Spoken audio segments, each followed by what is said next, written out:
नमस्कार, मैं हूं चंद्रभान सिंह भदौरिया और आप देख रहे हैं सीबी लाइव।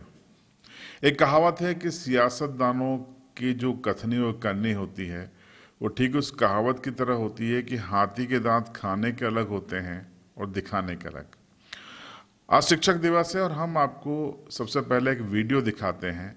ये वीडियो वर्तमान में केंद्रीय नागरिक उड्डयन मंत्री ज्योतिरादित्य सिंधिया का है, जो कि छतरपुर में उन्होंने कांग्रेस शासन के रहते बयान दिया था। ये बयान दिया गया था अतिथि शिक्षक और अतिथि विद्वानों के समर्थन में।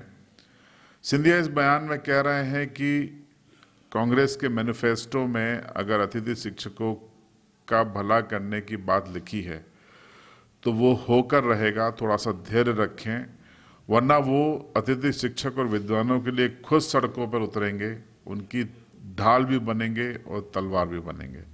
पहले इस वीडियो को सुनिए।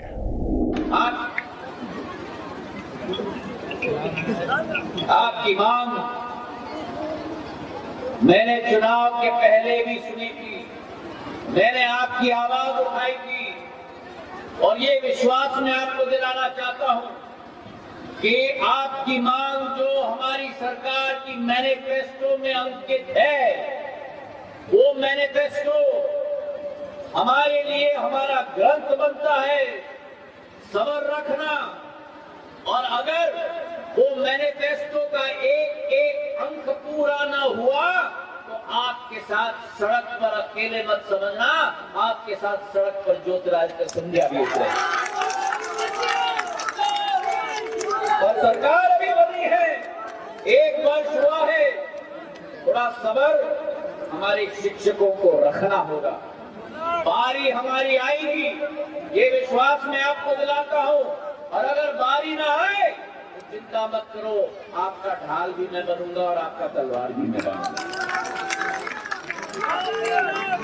आज कुड़ीला गांव में आकर मैं अपना सौभाग्य समझता हूं और ये विश्वास मैं आपको दिलाता हूं पूरे समाज को कि आपकी पैरवी करना, आपकी लड़ाई लड़ना, ये सिंधिया परिवार के रग रग में सदियों से रहा है और आपको आगे बढ़ाना ये मेरा दायित्व है। इन्हीं शब्दों के साथ संत रविदास जी के चरणों में नमन।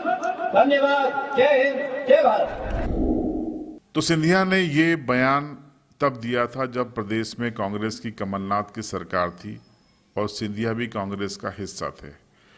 और इस बयान के बाद गुस्साए कमलनाथ ने यहाँ तक कह दिया था कि अगर वो सड़क पर उतरना चाहते हैं तो उतर जाएं। लेकिन अतिथि शिक्षकों का कुछ नहीं हुआ, मामला सियासत में फंस गया। उसके बाद सरकार बदली, सिंधिया ने कमलनाथ की सरकार गिरा दी और बीजेपी में शामिल होकर बीजेपी की सरकार बना दी। खुद केंद्र में मंत्री भी बन गए। लेकिन अतिथि शिक्षक और विद्वान उनका अभी भी सड़कों पर उतरने का इंतजार कर रहे हैं। इंतजार इस बात का भी कर रहे हैं कि सिंधिया कब उनकी ढाल बनेंगे और कब उनकी तलवार बनेंगे। प्रदेश में करीब 1 लाख से ज़्यादा अतिथि शिक्षक हैं जिनका भविष्य अधर में है, न वो नियमित हो पा रहे हैं। जब चाहे उन्हें बाहर कर दिया जाता है और उसके बाद प्रक्रिया भी अनियमित होती है। ऐसे में एक ऐसा बड़ा तबका जो कि अपने भविष्य को लेकर चिंतित है, निराशाजनक स्थितियों से जूझ रहा है, तो सिंधिया आखिर कब अपना वो दायित्व निभाएंगे, वो बयान को अमल करेंगे। अब सड़कों पर उतरने से सिंधिया रहे क्योंकि अब उनकी सरकार है, लेकिन ढाल और तलवार कब बनेंगे, ये बड़ा सवाल है। इसलिए ज़रूरी है क्योंकि जिस तरीके से अतिथि शिक्षक लगातार प्रदेश भर में कहीं पर आत्महत्याएं कर रहे हैं, कहीं आर्थिक तंगी से जूझ रहे हैं, तो ये बड़ी विडंबना है कि सरकार आखिर कैसे एक जैसा काम करने वाले लोगों को अलग अलग वर्गों में विभाजित कर देती है। अतिथि शिक्षक, संविदा शिक्षक, अतिथि विद्वान, शिक्षाकर्मी, गुरुजी, तमाम नाम आपने दे दिए। नियमित शिक्षक, अनियमित शिक्षक, संविदा शिक्षक, ये क्या मजाक है इस व्यवस्था के साथ। जो शिक्षा का कार्य करा रहे हैं वो शिक्षक हैं, उनको क्यों सरकार कैटेगरी में बांट रही है। और अगर वो शिक्षा का काम बाकी शिक्षकों की तरह कर रहे हैं तो उनको एक समान वेतन सुविधाएं क्यों नहीं। ये जो दोगलापन है सरकारों का, सरकारों को इसके बारे में सोचना पड़ेगा।